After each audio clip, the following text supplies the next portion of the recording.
Ready? Play.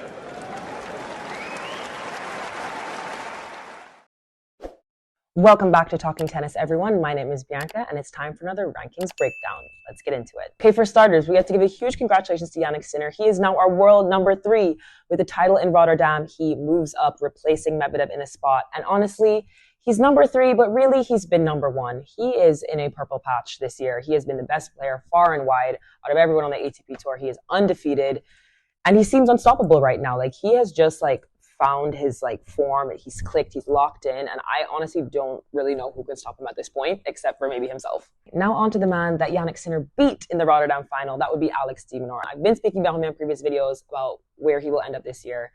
And here he is, number 9. And he's been playing like someone who should be inside the top 10, so absolutely deserved spot. If you can take away anything from the loss of the title, Alex, it's that you're now a top 10 player. We do need to work on that head-to-head with Sinner, though, because it's now 7-0. Got to make some headway on that one there. But yeah, congrats. You're in the top 10. With his entrance in the top 10, we know what that means. Tsitsipas is out of the top 10. It's been a pretty big story because this is the first time since 1973 when they began doing rankings that there has been no one-handed backhand player in the top 10. This is huge. This is a changing of the technique in the sport. If the top players are not using the one-handed backhand, does it work for this day and age of tennis? We're not doing serve and volley, serve +1 as much anymore. It's really strong baseline rallies, and using only one hand, I don't think it's going to be a conducive method going forward in the sport. This really might be the end of an era. Let me know what you guys think about that one. If you think the one-handed backhand is done for good or could make a resurgence in the future.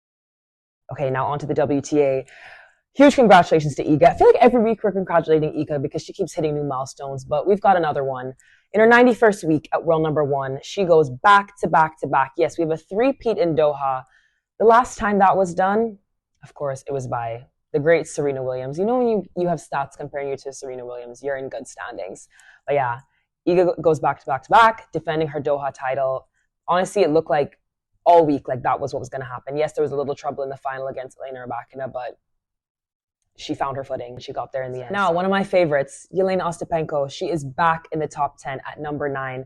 2 spots away from her career high ranking of number 7. She is so close, guys. I think we're going to get her in the top 5 before the end of this year, for sure. The lower half of the top 10 on the WTA is a little shaky. We have players kind of moving in and out. Our number 10, Karolina Muchova, she's just had surgery on her wrist. So things could be changing in the top 10 in the WTA soon to come. Okay, now some of the wider rankings, some career highs we have. We have Alexander Bublik. He's reached a career high of number 21. He's slowly rising up in the ranks real quietly, just head down, doing his thing. Much less antics, I feel like we've been seeing from him lately, and it's kind of paying off. Marcus Giron, he's number 44. Alexander Shevchenko, he's number 45. And now, definitely my story of the week, my mover of the week, Facundo Diaz-Acosta. He was world number 87 before playing in Buenos Aires. And now he is a first-time ATP title winner, defeating Nicolas Jarry, and he's moved to number 59 in the rankings. This was completely unexpected. Nicolas Jarry ousted Carlos Alcaraz in the semifinals and just was not able to carry that momentum. Diaz-Acosta beat him quite easily in that final, I'm going to be quite honest. But yeah, congrats to him, and let's see if he's able to keep this going. I know moving from the clay swing after the Australian Open back into the hard court swing might be a little difficult, but we'll see how he adjusts, if he's able to build on that. And very quickly, let's touch on the man himself, Carlos Alcaraz. I know people seem to be raising alarm bells in whatever's going on with him right now. He hasn't won a title since Wimbledon. We've had some great matches, obviously made the Cincy final, and then we've had some real not good matches.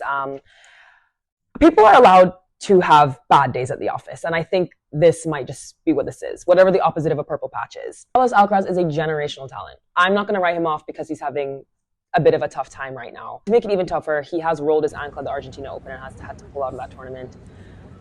I don't know. I think it's time just for a little bit of a regroup, maybe to change some of his tactics. He still is an absolutely amazing player. He just needs to steady the ship.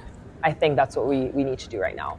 But yeah, hopefully the ankle is not serious because he's got some things to defend coming up. Yeah, Indian Wells. So we're going to hope everything is okay there. Okay, and now the WTA wider rankings. We don't have much to update. I've got one for you. Erica Andreeva, sister of Mira Andreeva. She makes her top 100 debut at number 99. She said, I can't have my baby sister having all the fun. So she's throwing her hat in the ring. Welcome to the top 100. And let's see if we're able to catch up to Mira's ranking, because I don't know if I would stand for it if my baby sister had a higher ranking than me. So let's see what you can do, Erica. Okay, that's it for this week's update. Thanks for watching, and I'll see you guys next time. Bye.